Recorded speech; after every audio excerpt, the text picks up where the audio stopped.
नमस्कार मंडळी. तर आज आपण श्री दत्तगुरूंच्या अवताराबद्दल एक कथा जाणून घेणार आहोत. श्री गणेशाय नमः. नामधारक म्हणाला, गुरुवर्य, गोकर्ण क्षेत्राचा महिमा सांगितलात, परंतु श्री गुरु तेथे किती काळ राहिले त्यासंबंधी सांगावे. तेव्हा सिद्ध म्हणाले, गोकर्ण क्षेत्रात श्रीपाद यती गुप्तपणे 3 वर्षे राहिले. नंतर श्री शैल पर्वतावर लोकोपचारासाठी 4 महिने, पुढे कृष्णा गोदावरी नद्यांच्या संगमावर काही काळ, नंतर भक्तांना दर्शन देण्यासाठी कुरवपुरास राहिले. त्या अवतार काळात एक विलक्षण घटना घडली, ती तुला सांगतो. ती एक कुरवपूर येथे एक वेदशास्त्र संपन्न पंडित ब्राह्मण आपल्या अंबिका नावाच्या पत्नीसह राहत होते. ती सुशील, पतिव्रता, पुण्यवान स्त्री होती, परंतु तिला होणारी मुले जगत नसत. त्या पतिपत्नींनी तीर्थव्रताचरणे केली, त्यामुळे त्यांना एक पुत्र झाला. तो जगला, परंतु तो मंदबुद्धी, बहिरा होता. वेदविद्या शिकवण्यासाठी पंडिताने त्याची मुंज केली. पंडित आपल्या मुलाला विद्याभ्यास शिकवण्याचा हर तऱ्हेने प्रयत्न करी, परंतु त्याला मंदबुद्धीमुळे विद्याभ्यास अवगत होईना. शिकला नाही तर भविष्यात याची कसे होणार, या काळजीने ब्राह्मण त्याला शासन करे. अंबिकेला पंडिताचा मुलाशी असा व्यवहार आवडत नसे. ती म्हणे, आपले कर्म म्हणून असा पुत्र झाला, निदान देवाच्या कृपेने एक पुत्र तरी जिवंत आहे, त्याला मारू नका, नाहीतर मी प्राणत्याग करीन. सर्व प्रकारच्या विरोधाने ब्राह्मण हताश झाला. त्याने मुलाला शिकवण्याचे सोडून दिले. कालांतराने पंडितही आजाराचे निमित्त होऊन मरण पावला. अंबिका पुत्रासह कुरवपुरात उपजीविकेसाठी भिक्षा मागून खाऊ लागली. अंबिकेचा पुत्र विवाहयोग्य झाला, परंतु मतिहीन म्हणून सर्वजण त्याची निंदा करीत. सगळे ब्राह्मण म्हणत, अरे मूर्खा, तू कुळाला कलंक आहेस. विद्वान बापाच्या पोटी तू दगड म्हणून जन्माला आलास. सगळे पितर तुझ्यामुळे अधोगतीला गेले. तुझा या जगात जन्म व्यर्थ आहे, त्यापेक्षा तू गंगेत जीव दे. हे ऐकून मुलगा फार दुःखी झाला. तो आईला म्हणाला, मला लोकांची निंदा सहन होत नाही. ती ऐकून मला प्राणत्याग करावासा वाटतो. खरोखर मी तुझा पुत्र असून या वयात तुझे पोषण करण्याचा पुत्रधर्म पाळू शकत नाही. भीक मागण्याचे लांछनास्पद काम करून पोट भरतो, असे म्हणून प्राणत्याग करण्याच्या निर्धाराने तो त्वरेने गंगा किनारी जाऊ लागला. अंबिका ही पुत्राच्या बोलण्याने दुःखी झाली होती. तीही रडतच त्याच्या मागे प्राणत्यागाच्या निश्चयाने जाऊ लागली. गंगा किनारी जाऊन मायलेकरी गंगा प्रवाहात उतरली. तेथे श्रीपाद यती स्नान करत होते. आई मुलाने जाऊन त्यांचे चरण धरले व आपण गंगेत प्राणार्पण करत आहोत. आम्हाला मृत्यूनंतर सद्गती लाभावी असा वर द्यावा, कारण आत्महत्या करणे पाप आहे. सद्गुरूंनी त्यांना आत्महत्येचे कारण विचारले. अंबिका म्हणाली, स्वामी, पुत्र व्हावा म्हणून मी व माझ्या पतीने पायी अनेक तीर्थयात्रा केल्या, उपासना, आराधना, प्रार्थना केल्या. आम्हाला पुत्र झाला, पण तो मंदबुद्धी आहे. माझे पती वेदशास्त्र संपन्न विद्वान पंडित, त्याच्या पोटी असला मुलगा जन्मला. लोक तोंडावर उपहासाने बोलतात, ते अपमान असह्य झाले आहेत. दिवसेंदिवस जगणे नको झाले, म्हणून प्राणार्पण करून दोघेही जीवन संपवत आहेत. आता पुढच्या जन्मी तरी तुमच्यासारखा जगदवंद विद्वान पुत्र व्हावा. त्यासाठी काय करावे ते सांगा. श्री गुरूंनी विचार केला. त्या दोघांना आत्महत्येपासून परावृत्त करण्यासाठी आणि शरण आलेल्याला अभय देण्याच्या उद्देशाने उपाय सांगितला पाहिजे. म्हणून ते म्हणाले, तू शिवशंकराची उपासना कर, म्हणजे तुला श्रीहरीसारखा पुत्र होईल. पूर्वी एका गवळणीने शिवाची आराधना केली होती, म्हणून गवळ्याच्या घरी श्रीकृष्णाने अवतार घेतला. तूही मंगळवारी प्रदोषाच्या दिवशी भक्तिभावाने पूजा कर.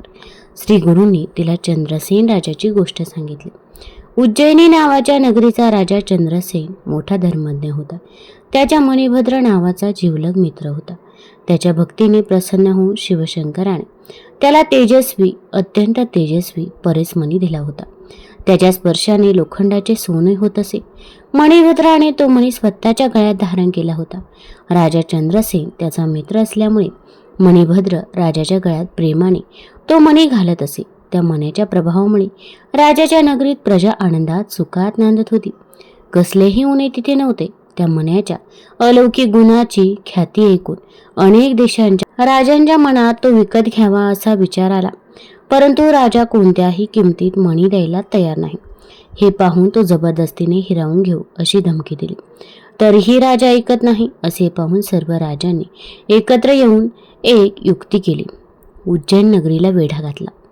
तो दिवस शनिवार त्रयोदशीचा होता, म्हणून राजा चंद्रसेन महाकालेश्वर लिंगाची पूजा करत बसला होता.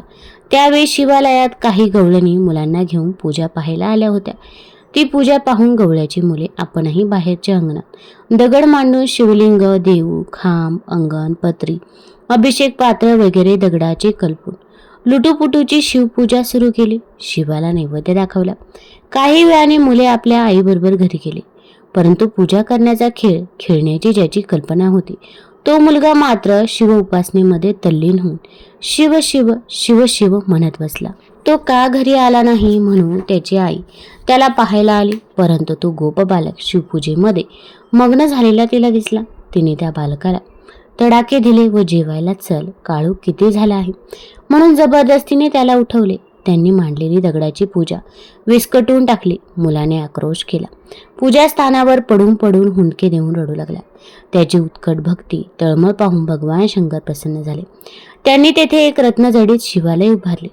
सूर्यासारखे तेजपुंज असे रत्नजडीत शिवलिंग निर्माण केले. स्वतः हाताने जागे केले व वर माग असे म्हटले. साक्षात शिवाचे दर्शन झाले. भोवती भव्य दिव्य अपूर्व असे शिवालय बसलेले पाहून बालक चकित झाले. शिवचरणी विनम्र होऊन तो म्हणाला, हे ईश्वरा, माझ्या आईने प्रदोषसमयी पूजा मांडली म्हणून तिच्यावर कोप करू नका. तिला क्षमा करा. मुला, तुझ्या भक्तीने मी प्रसन्न झालो आहे. तुझ्याकरता तुझ्या आईला मी क्षमा करतो. तुझ्या आईला प्रदोष काळी शिवपूजेचा लाभ झाला म्हणून तिच्या पोटी प्रत्यक्ष श्री विष्णूचा अवतार होईल असा आशीर्वाद देऊन शिवशंकर लिंगात गुप्त झाले. कोटी सूर्यांचा प्रकाश पडावा तसा प्रकाश त्या नूतन शिवालयातील रत्नजडीत शिवलिंगामुळे सर्वत्र पसरला. उज्जैन नगरीवर स्वारी करायला आलेल्या राजांना वाटले की चंद्रसेन राजाचे सामर्थ्य अभूतपूर्व आहे. रात्री सुद्धा त्याच्या राज्यावर सूर्य मावळत नाही. त्याच्याशी शत्रुत्व आपल्याला परवडणार नाही. दास्ती घेऊन त्यांनी आपली शरणागती राजाला कळवली. चंद्रसेनाने उज्जैन नगरीवर स्वारी करण्याच्या हेतूने आलेल्या परंतु नंतर शरण आलेल्या सर्व राजांना राजवाड्यात बोलावून त्यांचा सन्मान केला. राजा चंद्रसेनला नूतन शिवालयाचे वृत्त कळाले. त्याने गवळ्याच्या शिवभक्त बालकाला आमंत्रित करून गवळ्याचा राजा अशी पदवी दिली. पुष्कळ देश संपत्ती बहाल केली. त्या बालकाने घरी जाऊन आईला हा वृत्तांत सांगितला. शिवदर्शन झाले व त्यांनी तुला क्षमा केली आहे. तुझ्या पोटी श्रीहरी जन्माला येईल हे ऐकून गवळणीला आनंद झाला. अशा प्रकारे श्रीपाद स्वामींनी अंबिकेला शनी प्रदोष व्रताचे महात्म्य सांगून त्या वृत्ताचे आचरण करायला सांगितले व तिच्या मंदबुद्धीच्या मुलाला जवळ बोलावून मोठ्या प्रेमाने त्याच्या मस्तकावर आपला वरदहस्त ठेवला. त्या क्षणी तो मुलगा तिन्ही वेदशास्त्रादे तर्कशास्त्र यामध्ये प्रवीण झाला. तो मतिमंद होता. तो महाज्ञानी वेदशास्त्र संपन्न झाला. कुरवपुरात तो महाविद्वान पंडित म्हणून विख्यात झाला. त्याचा विवाह होऊन त्याच्या घरात पुत्र आनंदाने नांदू लागले. नामकर्णीने सिद्धाला प्रश्न केला की श्रीपाद येथे कुरवपुरात असताना त्यांच्या कृपेची प्रचिती आणखी कोणाकोणाला आली. सिद्ध म्हणाले, श्रीपाद वल्लभाच्या कृपेने एक धोबी राजा झाल्याची अद्भुत घटना घडली. ती कथा ऐकून तुला आनंद वाटेल. दत्तावतार म्हणूनच श्रीपाद श्रीवल्लभ भूतलावर प्रकट झाले होते. कृष्णा गंगा तीरावर कुरवपूर या तीर्थक्षेत्रावर त्यांचे राहणे असे. नित्य नियमाप्रमाणे एके दिवशी श्रीपाद स्वामी गंगेवर स्नानाला गेले असताना गंगेवर नियमितपणे एक परीट कपडे धुत होता. स्वामी त्रिकाल स्नान करत परीटही त्यांना त्रिकाल नमस्कार करत असे. स्वामी त्याला म्हणाले, तू मला रोज भक्तिभावाने वंदन करतोस.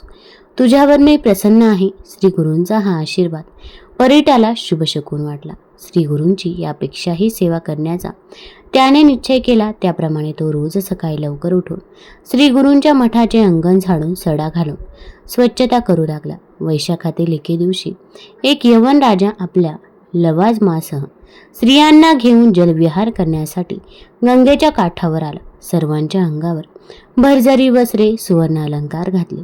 या सुंदर स्त्रियांसह राजा नावेतून जलविहार करत होता. नदीच्या दोन्ही तीरांवर सैन्य, हत्तीदल, घोडेदल थांबले होते. वाद्य मधुर स्वरात वाजत होती. परीट हे वैभवशाली पाहून थक्क झाला आणि मनात म्हणाला, याला म्हणावं जीवन नाही तर आपले जीवन किती कष्टमय. दोन्ही वेळेला भाजी भाकरीचे जेवण मिळवण्यासाठी दिवसभर परिश्रम करावे लागतात. कधीही विश्रांती नाही. आपले जीवन व्यर्थ आहे. या राजाने गेल्या जन्मी खूप पुण्यकर्म केलं म्हणून या जन्मी त्याला असे सुखमय वैभवशाली जीवन जगता येते. आपल्याला मात्र असे जीवन कधीही मिळणार नाही. परीट असे विचार करत असताना श्रीपाद स्वामी स्नानासाठी तेथे आले. परीटाने नित्यनियमाप्रमाणे श्रीपाद स्वामींना वंदन केले. स्वामींनी त्यांच्या मनातील विचार अंतर्ज्ञानाने जाणले. ते परीटाला म्हणाले, तुझ्या मनातील इच्छा मला कळली. तू जन्मभर कष्ट केलेस, त्यामुळे तुला वैभव भोगावे असे वाटणे साहजिकच आहे. तेव्हा परीट म्हणाला, एकदा का होईना असे राजवैभव भोगावे असे वाटते. वास्तविक अज्ञानामुळे इंद्रियांना नाना भोगवासना निर्माण झाल्या खऱ्या, परंतु मला तुमची सेवाच सुखदायी वाटते.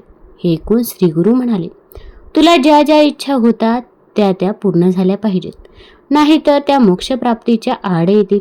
आता या आयुष्यात तू वृद्ध झाला आहेस, तेव्हा या उपभोगाचा तुला पाहिजे तसा आनंद मिळणार नाही. परंतु पुढील जन्मात तू वैदूर नगरात यवन राजा म्हणून जन्माला येशील व तुला अशा सर्व प्रकारच्या ऐश्वर्य भोगाचा लाभ होईल.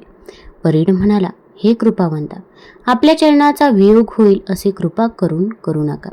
आपण मला पुन्हा दर्शन द्याल. माझ्यावर अनुग्रह करून ज्ञान देणार असाल तरच मी आपण सांगाल तो जन्म घेईल.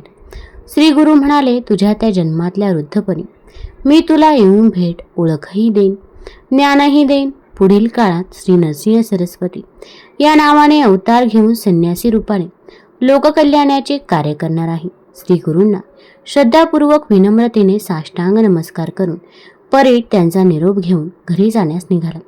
तेव्हा श्री गुरु म्हणाले, तुला याच जन्मात वैभवशाली राजा उपभोग यांचा लाभ पाहिजे असं वाटतं का?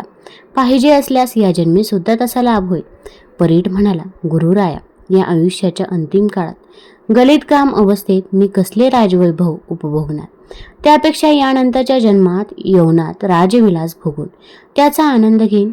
राजा होऊन तुमच्या सेवेचे विस्मरण होण्यापेक्षा या जन्मी मी आहे या स्थितीत बरा आहे. राजपदापेक्षा जास्त मला तुमच्या चरण सेवेत अधिक वाटते. परीटाचे बोलणे ऐकून श्रीगुरु म्हणाले, तू बिचारी शहाणा आहेस. तुझे बोलणे मलाही योग्य वाटते. तू पुढील जन्मात राजा होऊन उत्तम राज्यकारभार करून कीर्ती मिळवशील असे मी वरदान देतो. तरीही मी तुला पुढच्या आयुष्यात दर्शन देईन. परीट घरी गेला. किरकोळ आजाराचे निमित्त घेऊन मरण पावला. त्याच वेळी वैदूर नगरीतील राजाच्या एका स्त्रीला गर्भधारणा झाली आणि तिच्या पोटात परीट दुसरा जन्म म्हणून वाढू लागला. पुढे त्या परीटाचा राजकुमार म्हणून जन्म झाला. कुरवपुरात श्री गुरुच्या वास्तव्यामुळे त्या स्थानाचे महात्म्य फार वाढले. काही वर्षे तेथे राहून स्वामींनी अनेकांचा उद्धार केला आणि मघानक्षत्र अश्विन वैद्य द्वादशी मृगराज सिंह राशी तिथीच्या दिवशी श्री गुरु निजानंदी समाधी लावून बसले असताना गंगा नदीमध्ये गुप्त झाले. श्रीपाद श्रीवल्लभ प्रत्यक्ष दत्तात्रेयाचा अवतार असल्याने ते सगुण रूपात नव्हे तर गुप्त रूपाने भक्तांवर कृपा करतात, त्यांना दर्शन देतात. अशा प्रकारे नामधारकाला सिद्ध गुरुचरित्र सांगत आहे. श्रोत्यांनी भक्तिभावाने ऐकावे. तुम्हाला जर ही कथा आवडली असेल तर चॅनल लाईक करा, सबस्क्राईब करा आणि कमेंटमध्ये श्री गुरुदेव दत्त जरूर लिहा. धन्यवाद.